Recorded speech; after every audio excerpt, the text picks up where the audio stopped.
This is the Aral Sea in 1960. It held 1 trillion cubic meters of water. By 2000, it had lost 90% of that volume. But today, something strange is happening. The Aral Sea is coming back, though not in the way you might expect. So, how exactly is it returning, and why is it only happening to one of its parts? For millennia, the Aral Sea remained a unique natural phenomenon, locked in the grip of the endless sands of Kazakhstan and Uzbekistan. Having no direct connection to the world's oceans, this giant enclosed basin lived by its own harsh but harmonious rules, depending entirely on two mighty water arteries.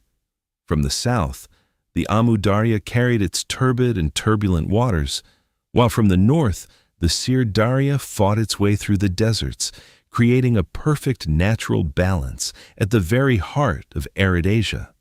These rivers functioned as a colossal hydraulic pump. Every second, they replenished every drop that the merciless sun evaporated from the mirror-like surface of the water. As long as this mechanism worked without interruption, the Aral remained full and alive, reaching impressive depths of up to 70 meters at certain points. The local people sincerely believed that the sea would be here forever, for it had witnessed the rise and fall of many civilizations on its shores. The enormous mass of water acted as a planetary air conditioner. It effectively softened the brutal winter frosts and served as the only refuge for millions of people from the scorching summer heat. In those times, life in the coastal towns resembled an endless celebration of abundance. The port cities of Munak and Aralsk thrived. Heavy barges and modern fishing fleets called here daily.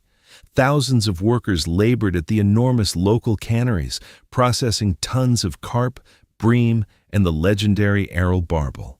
There was so much fish that it not only fed the entire region, but was also shipped to the most remote corners of the country as a premium product.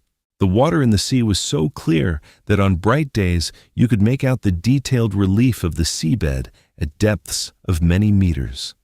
Tourists from across the Soviet Union came to the Aral's golden beaches to rest in shaded oases and bathe in its gentle, transparent waves.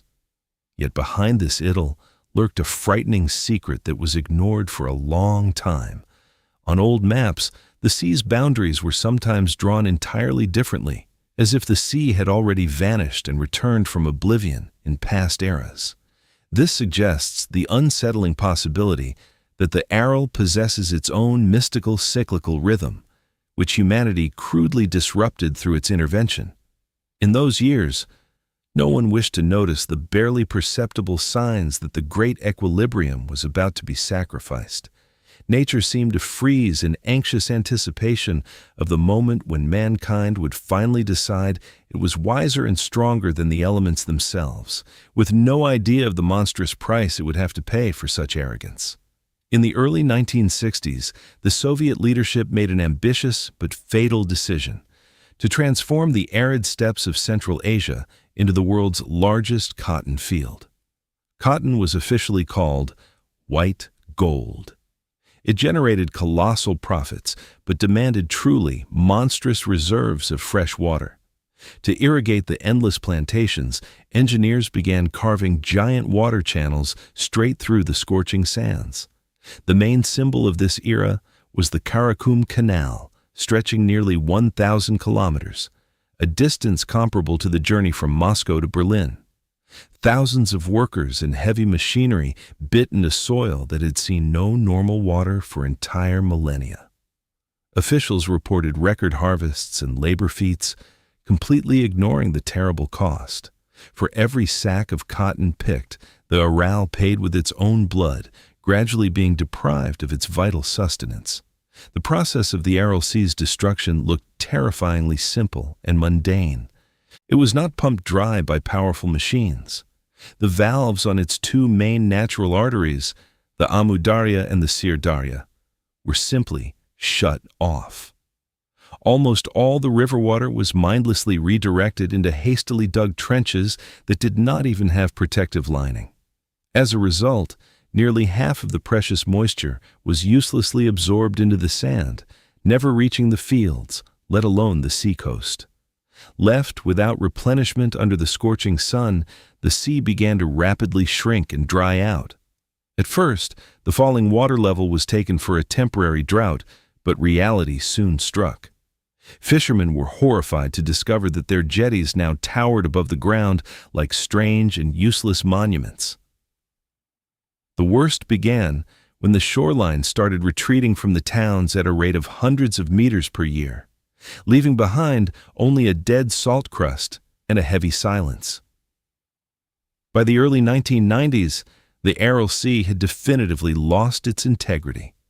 The enormous body of water that had united peoples for centuries literally split apart as the water level fell critically. The northern basin went to Kazakhstan, while the southern one remained in Uzbekistan. Between them lay a lifeless strip of land. The water in these isolated basins rapidly transformed into a thick, saline solution in which no living creature could survive. Salt concentration surged tenfold, turning what had once been living water into a toxic brine that corroded the hulls of the last remaining ships. The sharp change in the water's composition made fishing impossible, and the ecosystem ceased to exist. Thousands of people were left without a livelihood. Yesterday's captains were forced to break up their ships for scrap metal just to feed their families. The disappearance of the water triggered a chain reaction. The monstrous salt concentration in the remaining inlets caused strange mutations. Only the most primitive organisms survived, leading to abnormal algal blooms and changes in the water's composition. The most dangerous point on the map of the Vanishing Sea was Vozrojdeniya Island. During the Soviet era, a top-secret biochemical laboratory called Barkhan was located here, where dangerous microorganisms and rare pathogens were studied for decades. The island's isolation by water was its primary safety guarantee. But as the water retreated, the island inexorably turned into a peninsula. The process was not instantaneous. By the early 2000s, a land bridge had formed between the former island and the mainland. This created the risk that biological materials and pathogens could begin to spread uncontrollably. The situation called not for panic, but for systematic engineering solutions.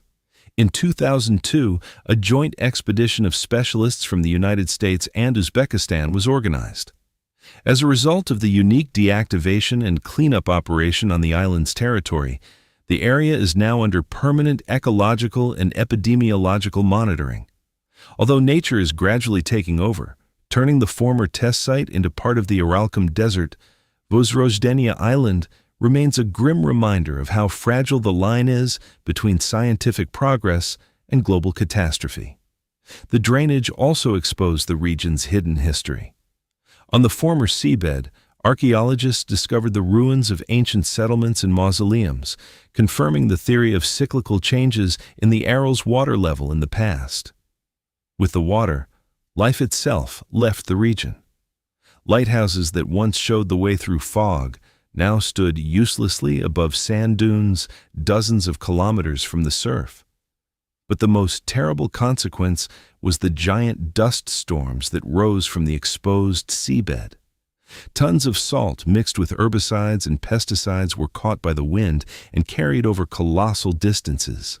This toxic dust settled in the lungs of local residents, causing severe harm to both the ecological situation and the population's health. The scale of the disaster became global. Scientists found traces of Aral salt even in the glaciers of distant Greenland. People went to sleep to the sound of the surf, and in the morning they saw that the water had retreated to the very horizon, leaving port cranes standing over a sticky, foul-smelling swamp that was quickly being swallowed by sand.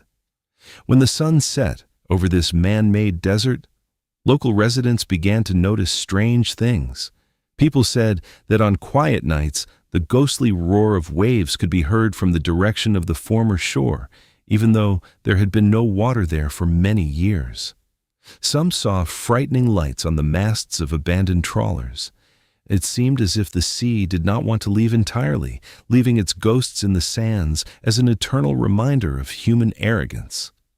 The local people felt that the world they had known had changed beyond recovery. Nobody believed in salvation until engineers decided to take a desperate step and issue a challenge to death itself. You may be surprised, but salvation came from the most unexpected quarter. In the next part, we will show how a single concrete wall managed to accomplish the impossible and make the sea flow back. Are you ready to witness the rebirth of a legend? When the once unified sea finally split apart, the fate of its parts fell into the hands of different states with opposing capabilities. The northern Aral, which went to Kazakhstan, fell into a geographical trap that unexpectedly became its salvation. This section was many times smaller than the southern giant, but it held an invaluable trump card, the Syr Darya River. In theory, its flow was sufficient to fill the compact basin of the northern section.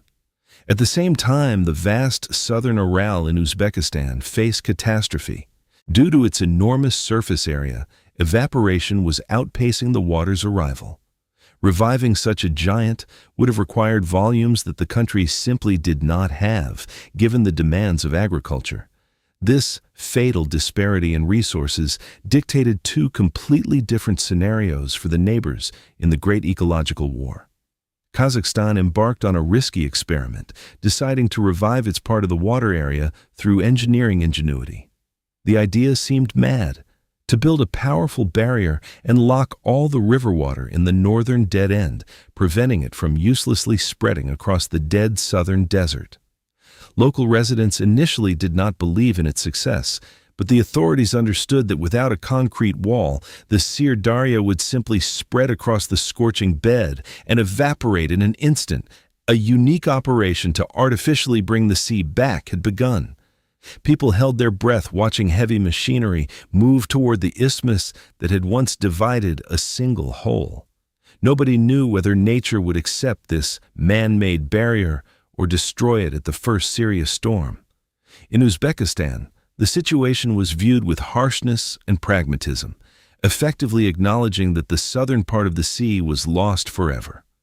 The scale of the water level decline there was so catastrophic that no dams could have reversed the process without completely halting cotton production. Instead of trying to fill the empty basin, the government focused on saving what remained on land. Enormous resources were devoted to turning the former seabed into a man-made forest of saxaul trees, capable of holding back the toxic dust. This became a strategy of survival. Instead of the sound of waves, people were offered the chance to plant trees in saline soil. Scientific stations studying life in extreme deserts grew up where ports had once stood. Most astonishing of all, the sea's salvation began not with sweeping reforms, but with an ordinary earthen embankment. In what follows, you will see how a simple dam managed to outwit nature and return water to a place where it had been declared dead forever. In 2005, a colossal concrete dam about 13 kilometers long rose where a strait had once existed, the Kokoral Dam. It became the last chance to save at least a small part of the Aral from final disappearance. The engineering logic was brilliantly simple: stop surrendering the Syr Darya's scarce water to the bottomless southern desert and lock it in the compact northern basin. The builders worked in extreme conditions, battling suffocating sandstorms and the risk that the fledgling embankment would be washed away by the first powerful surge of water. Before this, local residents had spent years trying to build makeshift sand dams, but nature destroyed them every time, seemingly refusing to submit to human will. This time, the structure was built to last for decades, fitted with powerful sluice gates to release excess water so that the wall would not collapse under the colossal pressure of the rising mass of water. The results of this experiment shocked scientists with their incredible speed. Literally 7 months after the sluices were closed, the water level in the northern basin had risen by several meters, even though calculations had predicted that this would take many years. The sea returned to the abandoned jetties so rapidly that people barely had time to move equipment from areas where dry dust had rained just the day before. Thanks to the inflow of fresh river water, salinity began to drop before people's eyes, transforming the toxic sludge into a living environment. The shoreline confidently crept toward the city of Aralsk, reducing the distance to it several times over. It looked like a man-made miracle. On one side of the concrete wall, real waves were lapping, while on the other a lifeless salt flat continued to die slowly. With the water, life itself returned to the region. Valuable fish species were once again released into the desalinated sea: pike perch, carp, and bream. Yesterday's camel herders picked up their fishing nets again, and the ports returned to full operation. The masts of fishing fleets that had been rotting in the sands for decades flickered once more on the horizon, and fresh Aral fish appeared on local residents' tables, the main symbol of victory over the catastrophe. Few people know that there was a fantastic plan capable of completely resurrecting the Aral Sea and making it even more magnificent than in antiquity. Soviet engineers conceived the unthinkable: to reverse the flow of the great Siberian rivers, the Ob and the Irtysh. The idea was to redirect their waters across thousands of kilometers of steppe directly into the empty basin of the Aral. The project envisaged the construction of a colossal canal more than 2,200 kilometers long. Scientists calculated that such a flow would fill both basins of the sea in just 20 to 30 years, restoring life to the dead ports.